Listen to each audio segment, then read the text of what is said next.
यहाँ पे एक लीनियर अलजेब्रा क्वेश्चन है। यहाँ पे एक मैट्रिक्स है ए आई जे जो कि 5x2 का है, ठीक है।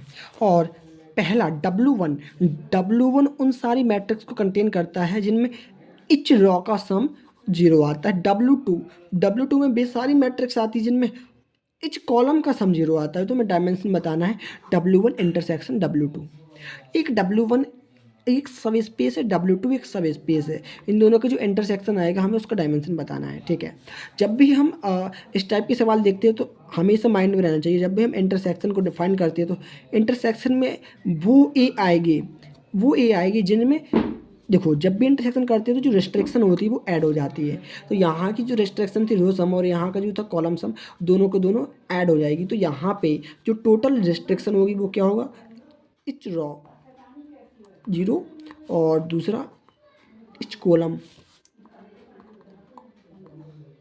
0, ठीक है। इसमें वो ए आएगी जिनके हर रो का सम 0 हो, हर कॉलम का सम 0 हो। अब यहाँ पे हमें ये ध्यान रखना होता है कि जो रॉ है कहीं वो ऐसा तो नहीं है कि दो रिस्ट्रिक्शन को हम 2 बार काउंट कर ले रहे हो और दोनों रिस्ट्रिक्शन सेम हो। तो हमें उससे बचने के लिए पहले हमें ए को डिफाइन कर लेना होगा, जिससे कि हम ये जान पाएँ कि कहीं रिस्ट्रिक्शन कॉमन तो नहीं है दोनों में।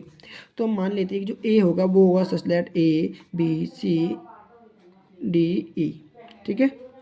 और यहाँ पर होगी कोई वो एलिमेंट, हमें पता है हर रो का सम 0 है। अगर हम पहली रो ले तो अगर पहला जो एलिमेंट है वो ए है और दूसरा हमने जानते हैं इक्वल होगा 0, तो दूसरा जो एलिमेंट होगा वो हो जाएगा नेगेटिव ऑफ ए। ऐसे ही यहाँ का -b, यहाँ का -c, यहाँ का -d, माइनस का e। हम देख पा रहे हैं यहाँ पे नंबर ऑफ फ्री वेरिएबल क्या है, ABCD 5 है केवल। अब दूसरी रेस्ट्रिक्शन कहती है सम ऑफ कॉलम, सम कॉलम यानी A + B + C + D + E को हमें कर देना है 0।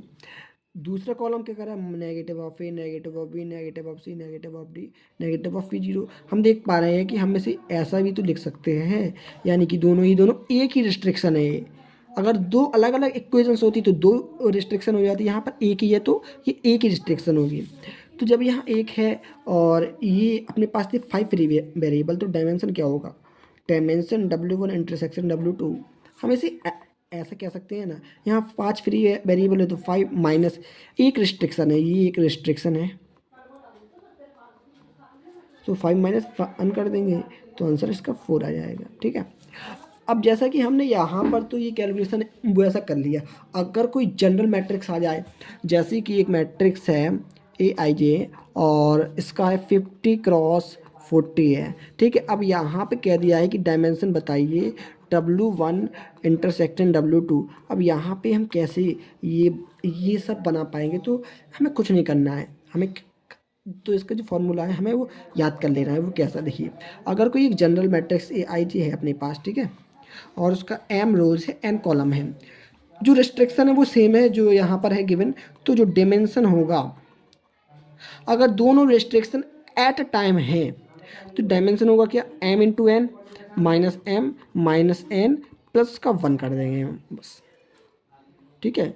जो भी हमें सब स्पेस दिया होगा, यहाँ पे जो भी सब स्पेस होगा उसका डायमेंशन ये हो जाएगा। अगर हम जो ये फार्मूला इसके अकॉर्डिंग देखिए तो यहाँ पे अपने पास जो मैट्रिक्स था AIJ वो 5x2 था, तो m की वैल्यू क्या हो जाएगी, 5 हो जाएगी, इंटू 2 माइनस का 5 और यहाँ माइनस का 2 प्लस का 1, ये कितना हो गया 7 10 यानी कि 3 + 1 यानी कि आंसर आ जाएगा 4।